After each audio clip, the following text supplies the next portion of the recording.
Are you ready to invest into individual stocks? Let's dive into the fascinating world of Unilever versus Procter Gamble. Have a look at their financial performance, growth potential, what brands in each of these companies, so that you've got some information to go away and start doing your own due diligence. Welcome back to the channel, and if you're new here, hi, I'm Mark of Desperately Seeking Fi. Before I even start, I'm going to thank Tom from Tom's Personal Finance channel for suggesting doing a comparison between a UK blue chip company and a major company in the States. So the two that I've gone for are Unilever versus Procter Gamble. But who are they? Let's start off with Unilever. In 1888, Sunlight Soap was set up in the UK, and this eventually merged in 1929 between two companies. You had Dutch margarine Uni and British soap maker Lever Brothers. Two of them came together and very originally became Unilever. They really are a huge player within the fast mover consumer goods setup. They have over 400 different brands, many of them that you will know personally. In that beauty and well-being side of things, you've got Dove and Sunsilk and Vaseline. Then the personal care, you've got Lux and Axe. Home care, some of those big names, things like Domestos and Comfort. And then in nutrition, you've got the Hellman, Knorr and Horlicks. And then ice cream, everybody loves an ice cream. And they have Walls, Ben & Jerry's and Magnums. If we jump across and have a quick look at Procter & Gamble, Procter & Gamble have been around for over 180 years. They have been really quite innovative in what they have developed. So they had the very first stable fluoride toothpaste. They created and improved that first razor back in 1901. I believe toilet paper in the 60s. They've also developed the first razor specifically for females. On the brand side of things, beauty care. Obviously, we've talked about Head and Shoulders, but they've also got things like Herbal Essence and Olay and Pantene. On the baby care side of things, their second division, they've got Pampers. On the feminine care side of things, they have all of the female products, Tampax and Always. Looking at the fabric care, they have Ariel, Daz, Bold, Fairy, Lenore, many household names that are very well known. And home care side of things, you've got Ambipure and Febreze, Flash and Fairy, to name but a few. And then on that personal health care side of things, they kick back to the good old 80s, the Old Spice brand. And then things like Oral-B and Vicks. And then on the grooming side, they were really quite innovative in, and that was the creation of different types of razors. And we know razors potentially by that name of Gillette. So that sort of frames what the different companies are all about. But what we're really interested in is what are those key financials that we're talking about. So we'll have a quick look at things like the market cap, dividend yield, dividend payout ratio, the price to earnings ratio, debt to equity, and then a bit on future value and what has growth looked like over the past 5 years. Let's kick off. We will tend to go Unilever first and then Procter & Gamble second. On the market cap side of things, we have Unilever coming in at just under 113 billion euro, but Procter & Gamble much bigger, coming in at almost 357 billion US dollars. So 3 times the size basically of Unilever. But when we then have a quick look at that dividend yield, Unilever coming in with about 3.7% dividend yield per year, whereas Procter & Gamble is coming in somewhere around 2.5% dividend yield. Not shabby, but not quite as good as the Unilever figures. Then on the payout ratio, Unilever just pipping Procter & Gamble to the post on this one. Unilever coming in at 52% payout ratio, whereas you're looking at 59% for Procter & Gamble.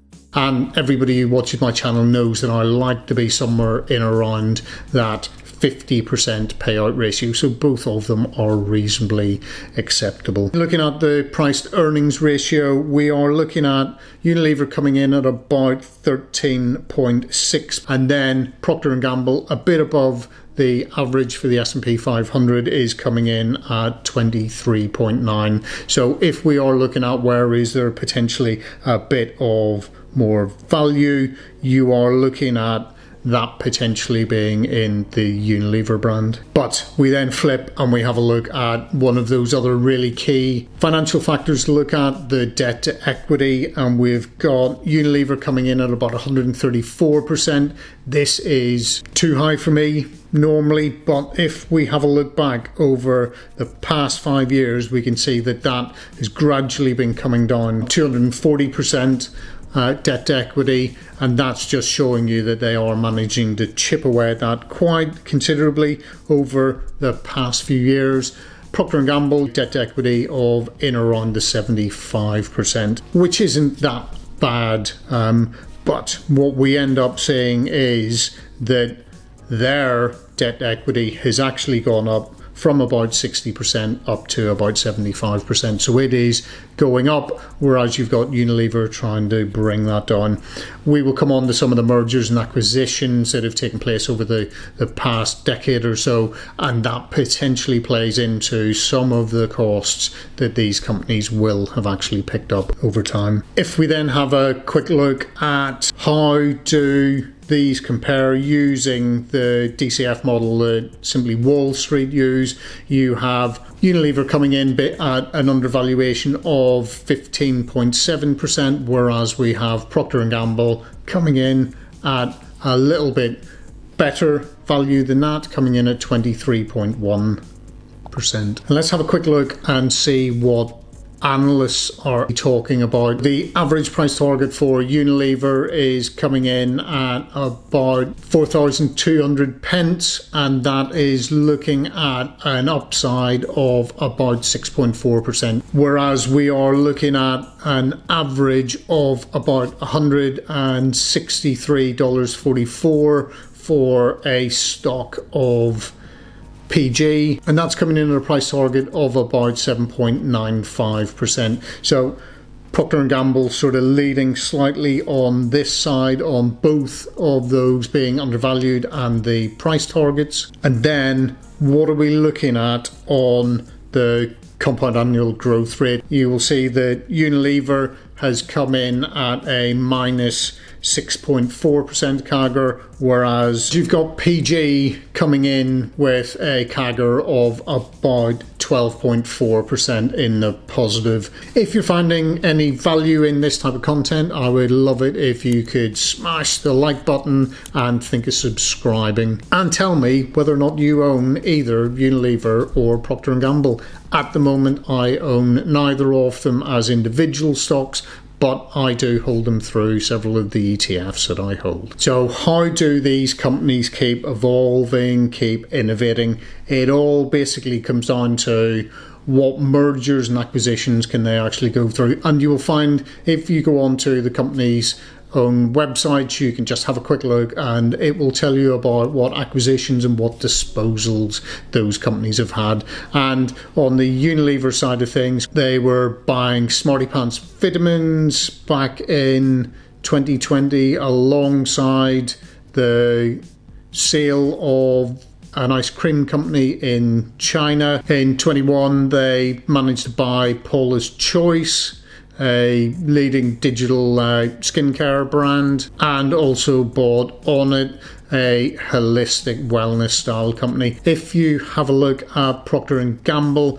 they haven't been quite as proactive, but some of the notable acquisitions over the last period of time are Billy and Chula alongside Walker Company, and then looking at Mela Organics as well. I suppose something that all companies are certainly trying to get into is the whole ESG, the environmental social governance side of things, and these two companies are no different to anyone else. They are looking at the similar kind of approaches, so it's looking at how can they achieve net zero carbon emissions, how can they improve their waste product disposal, how can they reduce the use of water and their energy consumption. On the social side of things, looking at different outreach programs, better inclusivity and diversity within their boards, with their employees, and then looking at sort of on the governance side of things, how do they improve their governance practices and how do they engage better with their stakeholders and how are they more transparent and accountable. Then looking at the key risks that they have, they are reasonably similar. The competition side of things, do they have reasonably good moats? Yes, I think they probably do, but there will always be those innovative new competitors coming in that will try and have a go at them. As we've seen through COVID, there is that major supply chain risk as well, depending on where you are either one trying to sell to or two get your raw materials from. It takes something like COVID to basically lock down everything and prevent you from being able to get the materials that you need to create the products that you are trying to sell. These are all well-known brands, but will the consumer, particularly as interest rates and inflation remains high, are they going to be slightly pickier and try and find things that they can get at a better price? So there is still the risk of consumer preferences changing and them going and looking for something different, something cheaper to get their hands on. If we have a quick look at all of the different metrics in there, I think most of you will go, ooh, Procter & Gamble seems like the one to buy, but definitely go away and do your own due diligence and have a look at it.